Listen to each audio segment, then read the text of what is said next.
Bonjour. Salut, Sariva. Salut. Ça va? Ça va et toi? Ouais, malgré le froid.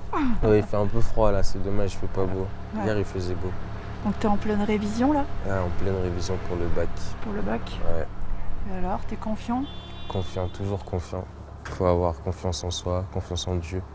Il faut pas avoir peur de l'avenir. D'accord. Et là alors, tu peux nous dire où on est? Alors là, on est devant chez moi. Moi j'habite au 5e étage, là c'est le rez-de-chaussée, j'habite au 5e là, la fenêtre que vous voyez là. Et j'habite ici depuis que je suis tout petit. Hein. Voilà, c'est le quartier du Val-de-Laurence au 36 et c'est le bâtiment où j'habite. Donc on est la rue, tu peux me redire l'adresse? C'est 36 rue du Maréchal Juin.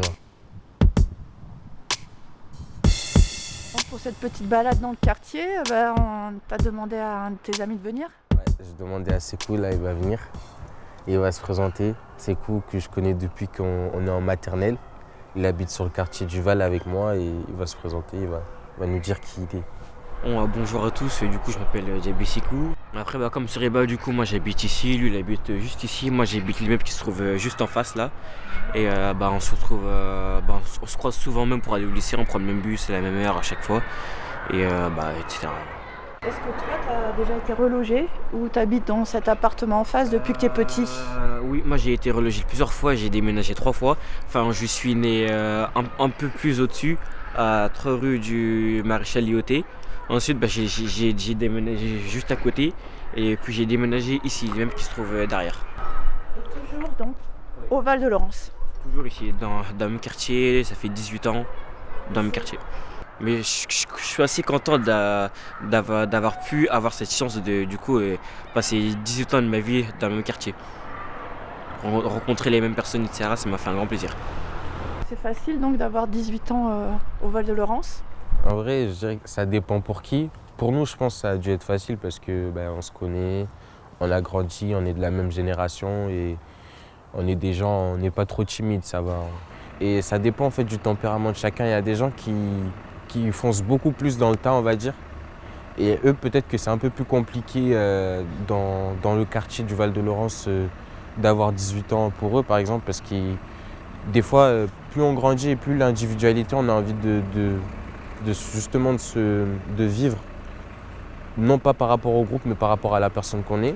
En fait, au quartier, justement, des fois, c'est un peu contradictoire parce qu'on appartient au groupe du quartier, mais des fois aussi, on a envie d'être genre nous-mêmes, quoi.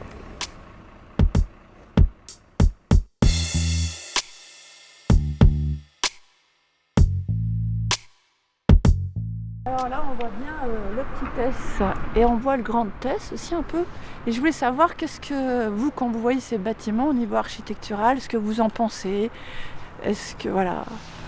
Franchement, je trouve ça original parce que du coup, mine de rien, quand on marche, enfin moi, on appelle ça le grand S, mais moi quand j'ai appris que c'était un S, un vrai S, j'étais étonné, j'étais petit, parce que du coup, moi je passais par là à chaque fois, je me rendais pas compte que en fait, du coup, on avançait comme ça, je me rendais pas compte et c'est sur une carte de la ZUP que j'ai vu qu'en gros, c'était un grand S et un petit S dans le vrai sens du terme, et j'étais étonné. Enfin, du coup, ça paraît bête, mais moi je m'en étais pas rendu compte avant en fait. J'ai appris ça quand j'étais petit et j'étais vraiment étonné. Mais franchement, je trouve ça original. Du coup, même là, mine de rien, dès qu'on regarde, du coup, les bâtiments ils tournent un peu comme ça, ils dévient. Je sais pas si ça se voit à la caméra, mais du coup, je trouve que c'est original. Ça va, t'es pas trop en retard. Boubacar, il habitait, je vais te laisser dire où t'habitais à Boubacar. J'habitais juste ici là, au 2 Maréchal Fayol. Et comment tu l'as vécu ce relogement? Moi j'étais très content parce que c'est nous qui avons demandé de déménager parce qu'on en avait marre d'habiter dans cet immeuble. Donc quand on a su que nous avions habitants, on était très contents. On ne pouvait plus vivre là-bas, c'était l'ascenseur a marché une fois sur 2 alors qu'on habitait au 9e, c'était chiant de monter à pied. Parce que des fois il y avait des gens qui se retrouvaient dans l'immeuble, ils fumaient et tout, c'était pas très agréable et tout. Donc on ne pouvait plus rester ici, qu'on en avait marre.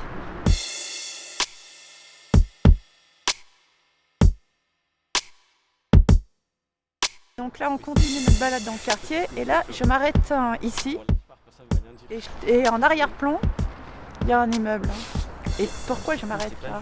Bah, tu t'arrêtes là parce que cet immeuble-là, c'est l'immeuble qu'ils ont proposé à ma famille pour le relogement. Moi, du coup, j'habite au Grand Est qui est là-bas, toujours pour rappeler, hein, dans la petite balade. Et ils ont proposé ce bâtiment qui est en rénovation depuis maintenant quelques années à beaucoup d'habitants du quartier qui vont être relogés. En fait, vu que ce sont des logements qui appartiennent à Limoges Habitat. Et c'est une option pour ceux qui ont envie de rester sur le quartier. Après, moi, je préférerais que ma famille, justement, elle sorte un peu du quartier, vous allez voir ailleurs, parce que je me dis qu'il y a autre chose que le quartier et que ce serait bien aussi pour mes petits frères, tout ça, de voir autre chose que toute leur vie, le quartier. Moi, je sais que la majorité de ma vie, en tout cas là pour l'instant, je l'ai fait au quartier. Mais par exemple, ma petite sœur, elle a 3 ans, j'aimerais bien qu'elle grandisse ailleurs qu'ici. Et moi, je vais partir, je vais trop nostalgique. T'es parti Voilà, où? dinguerie. Putain, je vais à Toulouse, moi. Tu vas faire quoi, Toulouse?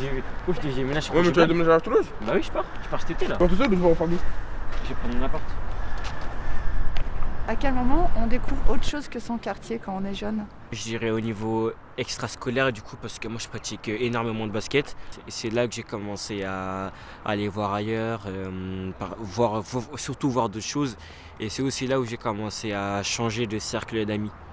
Nous, on avait organisé un projet avec l'Alzea. On était partis en vacances avec des jeunes du quartier. On avait tous cotisé 20 €. Et on s'est dit, on va organiser un séjour sur l'île d'Oléron. Voilà, on a visité l'île d'Oléron, l'île d'Aix aussi. On devait avoir 12 ans, 13 ans, je pense. S'ils n'avaient pas été là, justement, les métiers du social, s'ils n'avaient pas été au contact et avec nous, je pense que on ne serait toujours pas sortis du quartier, en tout cas de nous-mêmes. C'est parce que c'est eux un peu qui sont venus nous chercher et qui nous ont proposé justement ce genre de projet-là. Il y a toujours un petit quelque chose pour mettre l'étincelle. C'est jamais un départ de flamme tout seul comme ça. Les gars, vas-y, moi je vais rentrer. Vas-y gars, on se pète. Vas-y,